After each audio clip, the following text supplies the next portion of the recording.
That's one of the teenager goats. That's another one of the baby goats. That's the shed. That's one of our renters. And that's the big house. And we're growing rocking chairs over there. So you can see it's resting here on this piece of wood. And on this side, it's resting on this 2x4. Okay?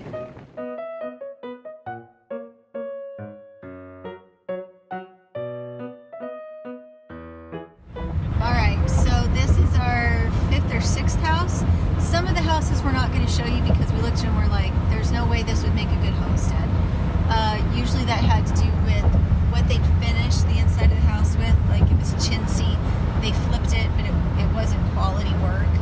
And the property had big stumps and big trees that would have needed to be removed before we could put fences up, and they were in the middle of town.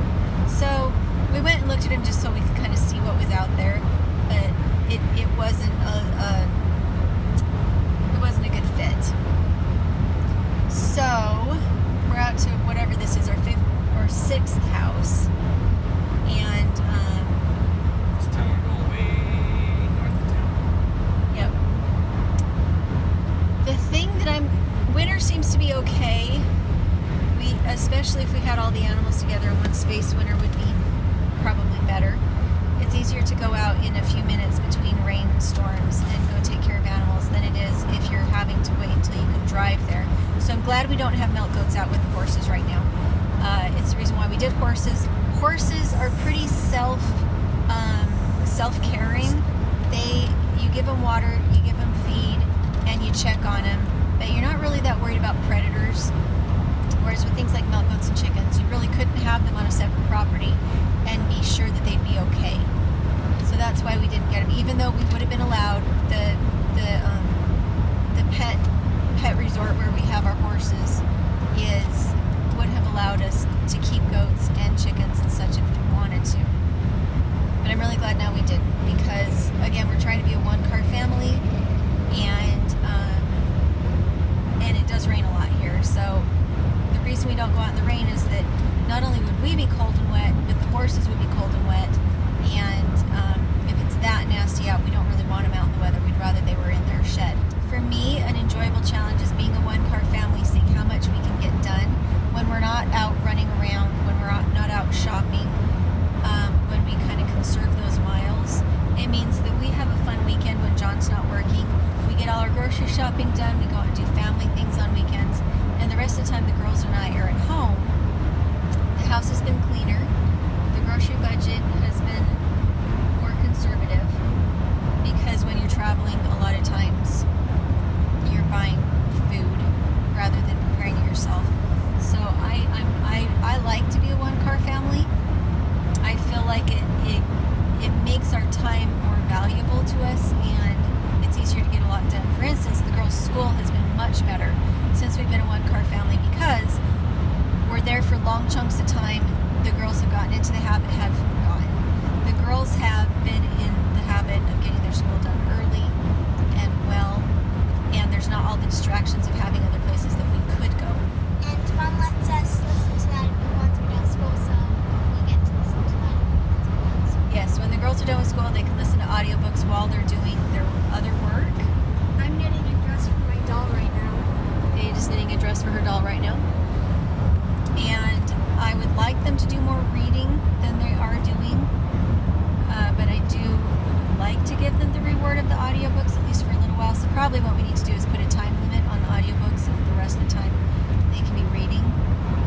That is definitely an option. So we're out in farm country now. Definitely out in the sticks. And hopefully we have some good videos to show you of our adventures. Sticks look great. Alright, so far it's kind of a big sprawling place. Oh, and we have a really big guard dog coming. Hey, big guard dog, don't eat us. Girls, get back in the car, we got a dog.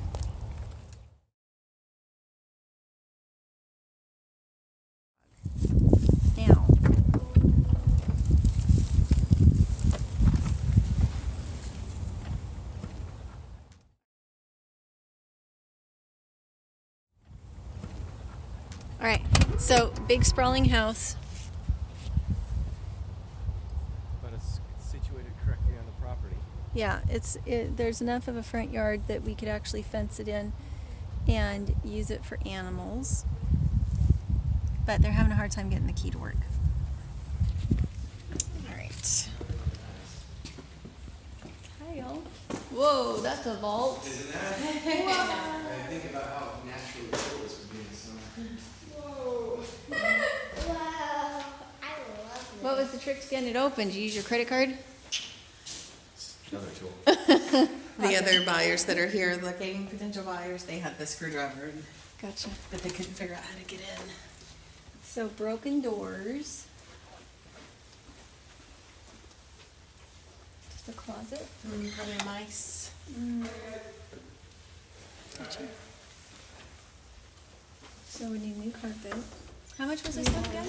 This one, that's 52 a foot, but let's see what that works out to be. 156.4. So it looks like it's cosmetic, not necessarily.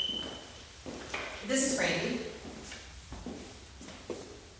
Hey, Jim. I'm doing all right. How are you? Closet. That's the attic. No,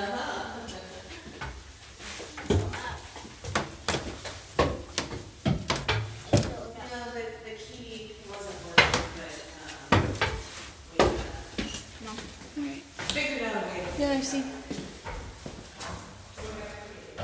No, you're not going up, Paige. Come on. Reader's Digest version. What have I missed so far? Just lots of holes in walls. Not working. Holes in walls. Not the one that's in the combo.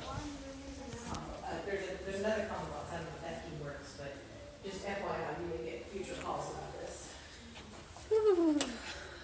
No electricity, so we can't. There's some parts we can't really see. The lighting's good. Yes, correct. Okay, thank you. Yeah, we can look at this one. Huh? Okay.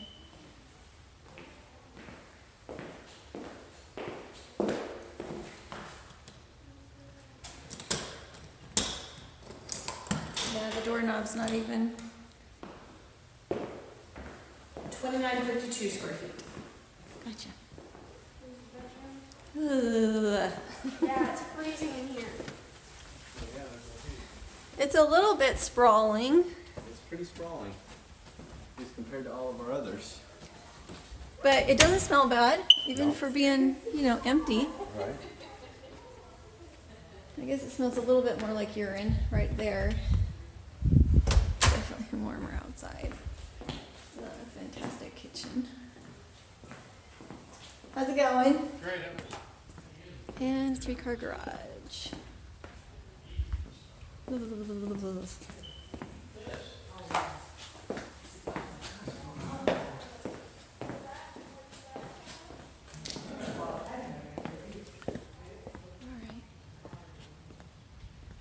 So they have some fencing. I don't know. For the price, I think you need to put some more work into it, quite a bit more work. And because of our situation with homeschooling and also running my own business, it might be tricky to try and get this much work done by myself. So Freezing in here. it's cold, isn't it? Grasshopper.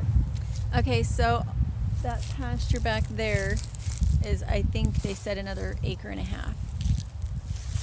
So, and it looks like it's at least a little bit fenced. I don't want to go wandering through it. There's a guard dog here, plus a lot of dead grass, and they do have snakes out here. So I just kind of want to be careful of that and just peek at it.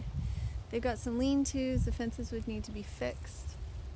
But it looks like the neighbors are doing what we are usually doing, which is, raising their own food. So we probably fit into the neighborhood pretty well.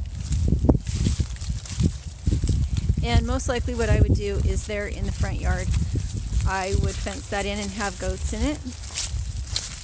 Because the less lawn mowing that I have to do, the better. The less feed I have to buy, the better. And that's probably what we would do. And I do like cow panels a lot, especially with goats. They stand up the longest, unless you're going to use electrical fencing.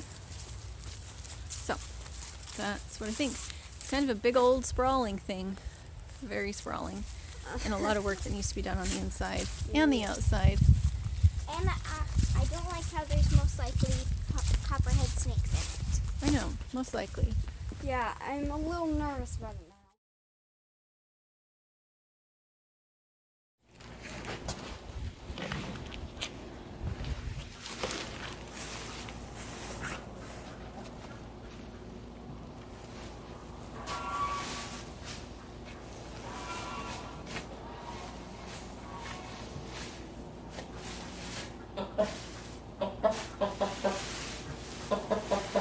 Did you come back, Rooster?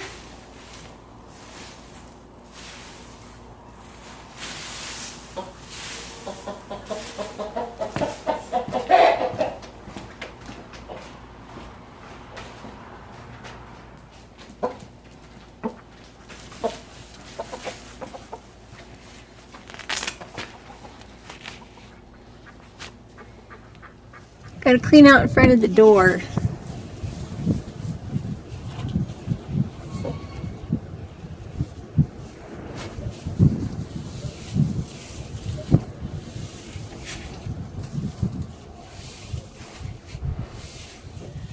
I don't really like to do this with the girls in here. I can't really get a very good swing going.